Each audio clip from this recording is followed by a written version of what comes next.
In the ancient world, philosophers were warriors. Marcus Aurelius hunts. There's an early Stoic who's a distance runner, one who's a boxer. Those things are difficult, and difficult things are good for you. It's impossible to achieve anything without self-discipline. And also, there's nothing you can find that's not improved by self-discipline. Discipline is this thing that it makes us great, and then it makes whatever we do great. And that's why this virtue of temperance, self-discipline, self-control, self-mastery, was so critical to the Stoics. Seneca said, "No one is fit to rule who has not first mastered themselves." I'm Ryan Holiday. I'm the author of a number of books about Stoic philosophy, including this new one, Discipline is Destiny, the second in my series on the cardinal virtues. And in today's episode, I want to talk about that, self-discipline, the most important force in the world, the force you have to figure out to be great, to do great things. For some people, they lack discipline. This is why they can't get up off the couch. This is why they shove food in their mouth that they shouldn't do. This is why they don't do the hard work on themselves or whatever's in front of them. But then there's other people who have the exact opposite problem. They're too driven. They can't relax. They can't let up, which is why at the Oracle of Delphi, their famous piece of advice was moderation in all things. It's not good to have no discipline, to have no motivation and no drive. But conversely, it's not any better to have too much of these things. In the end, you wreck yourself. Ozymandias, look at my works and despair, right? You hurt other people and you don't fully realize the gifts that you have. So when we say that discipline is destiny, it's not any amount of discipline, it's the right amount of discipline that makes you who you are. One of the things I think a lot about and that I dislike, if I was like, describe a philosopher, he'd be like, university professor, turtleneck, like tweed. You'd think of a weakling. And in the ancient world, like philosophers were people who did shit. They were warriors, they were kings, like Marcus Aurelius hunts. There's an early Stoic who's a distance runner, one who's a boxer. And what I love when you really read the Stoic text is like their metaphors are all sport. It's wrestling and fighting and running and hunting because they did those things. Those things are difficult. Yes. And difficult things are good for you. And they're good for your mind. Seneca says, we treat the body rigorously so that it will not be disobedient to the mind.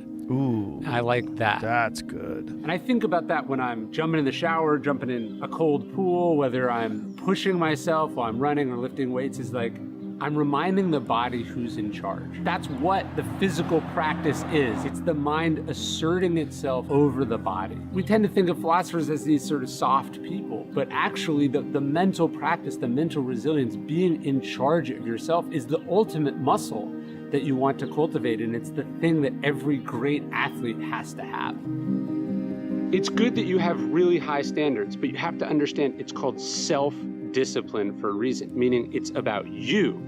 You don't get to enforce that on other people. This is why Marcus Aurelius talks about being strict with yourself, tolerant with others. Cato says, I can forgive anyone's errors but my own, meaning you leave other people to their own mistakes, you're tolerant, you're forgiving, you understand all the context which goes into it, and that's why you're not hard on them. But yourself, that's who you don't accept excuses to. That's who you hold to increasingly high standards, because that's the only thing you control. You control self-discipline. Where you're gonna go crazy, where you're gonna become an asshole, is if you try to enforce those standards, that self-discipline, on the other people around you, who, by the way, never asked you to do that, they never signed up for it, and maybe they don't even agree with your standards, even if they could reach them. But the point is, really high standards for yourself, tolerant, forgiving, understanding, helpful to everyone else. That's what Stoicism is.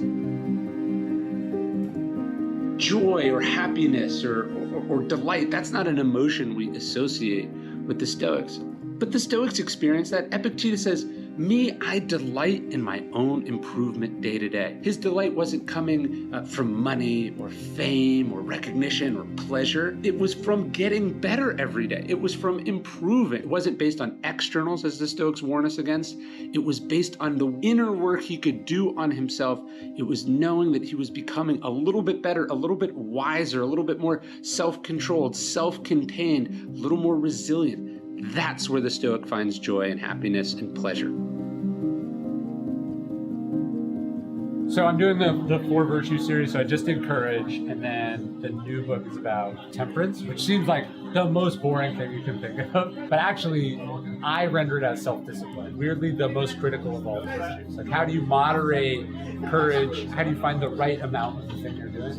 Especially if you're like ambitious or driven or talented or successful. How do you know what enough is? And you hear about like Kobe and Michael Jr. just like, I want to go all out, but that's really hard to compare Well, yourself. there's a Seneca quote. It says, "Poverty isn't having too little; it's wanting more."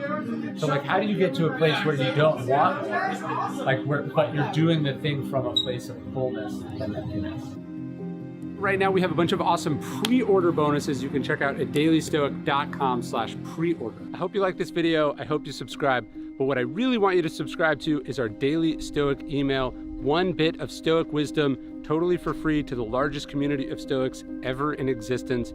You can sign up at dailystoic.com/email. There's no spam. You can unsubscribe at any time. I love sending it. I've sent it every day for the last 6 years, and I hope to see you there at dailystoic.com/email.